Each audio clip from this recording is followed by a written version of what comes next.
Hello అందరికీ నమస్తే. అందరు ఎట్లున్నారు? బాగున్నారా?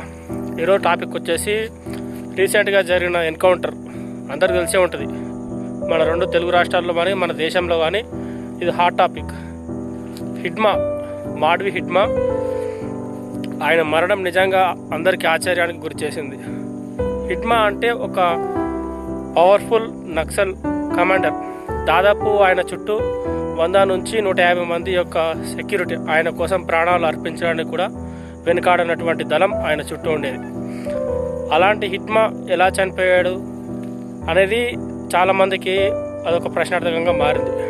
అతను ఎవరైనా నమ్మించి తీసుకొచ్చి మోసం చేశారా అనేది తెలియదు. మొత్తానికైతే అల్లూరి సీతారామరాజు డిస్టిక్ మారేడుమిల్లి దగ్గర అయితే ఆయన ఎన్కౌంటర్లో అయితే చనిపోయాడు. హిడ్మా ఎవరి కోసం పోరాడు? గిరిజనుల కోసం, వాళ్ళ హక్కుల కోసం, సామాన్య మీలాంటి నాలాంటి యొక్క జనాల కోసం అయితే హిడ్మా పోరాడు. నిజంగా ఒక మనిషి చనిపోతే ఆ ప్రభావం ఎంతలా ఉంటుంది అనేది సామాన్య ప్రజలందరికీ కూడా, అందరి నోట్లలో ఆయనే ఉన్నాడు హిడ్మా. ఆయన కొంతమంది భగత్ సింగ్తో అయితే పోలుస్తున్నారు. ఆయనను చంపితే 1,80,00,000 అయితే ప్రభుత్వం రివార్డ్ అయితే ప్రకటించింది అప్పట్లో. నిజంగా అంత పెద్ద అమౌంట్ ఎందుకు ప్రకటించారు? నిజంగా ఆయన ఏమన్నా అంత ఉన్నత వ్యక్తి అంటే లేదు. ఆయన ఇల్లు చూస్తే మరి ఎట్లా మన ఇళ్ళల్లో ఉండే గుడిసెల కన్నా, లేకపోతే పొలం దగ్గర ఉండే గుడిసెల కన్నా అధ్వానంగా ఉంటుంది హిడ్మా యొక్క ఇల్లు.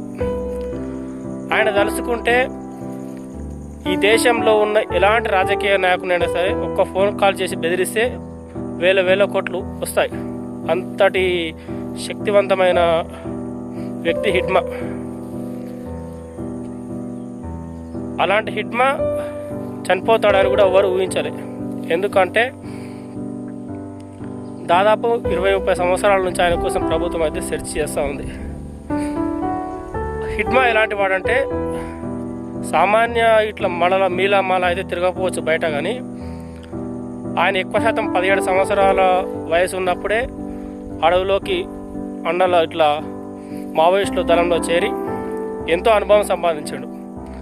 హిడ్మా మీరు చెప్తే నమ్మరు, అతను ఏదైనా ఒక వ్యూహం అనేది రచిస్తే ఖచ్చితంగా అది ఎట్లా సక్సెస్ అయ్యేదంట. గెరిల్లా యుద్ధం అంటారు చూసినా, సేమ్ అలాంటి టైప్ హిడ్మా. మొత్తానికైతే రాజ్యానికి వ్యతిరేకత వెళ్ళిన ఎంతటి వారైనా సరే కానీ చివరికి మట్టిలో కలిసిపోవాల్సిందే. ఆయనాడు కాదు, ఎవరైనా సరే కానీ అట్లా ఉంది పరిస్థితి. కానీ మన దేశంలో నిజంగా విచిత్రం అనిపిస్తుంది. పాకిస్తాన్ సైతం మనం వాళ్ళతో స్పీచ్ ఫైర్ చేసుకుంటాం.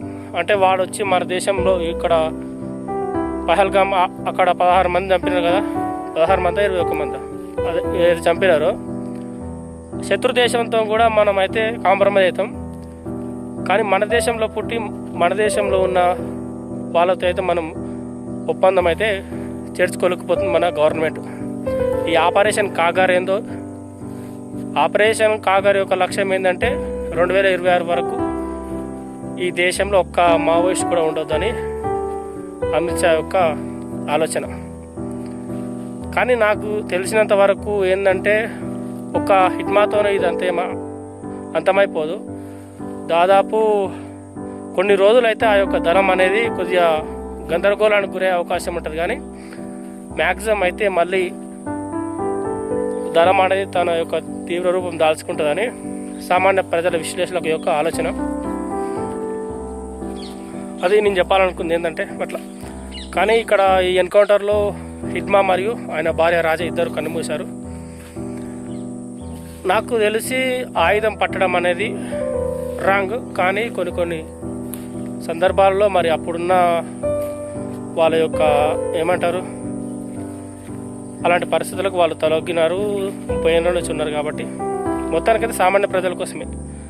కానీ ఒక రకంగా గొప్పతనం అనుకోవాలి హిడ్మా. ఏంటంటే తను తలుచుకుంటే వేల కోట్లు సంపాదించవచ్చు, కానీ ఒక నిరుపేదగా కన్నుమూశాడు.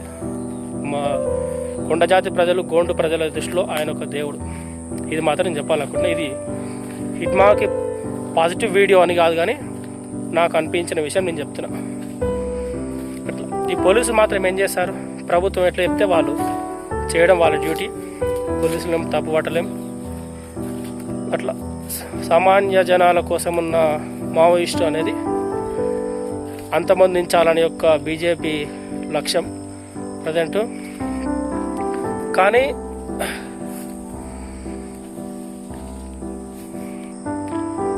ఆ మావోయిస్టులు ఎవరైతే ఉన్నారో వాళ్ళు ప్రభుత్వంతో ఒప్పందాలు అయితే చేసుకుంటామని ఒక లేఖ అయితే విడుదల చేసినారు.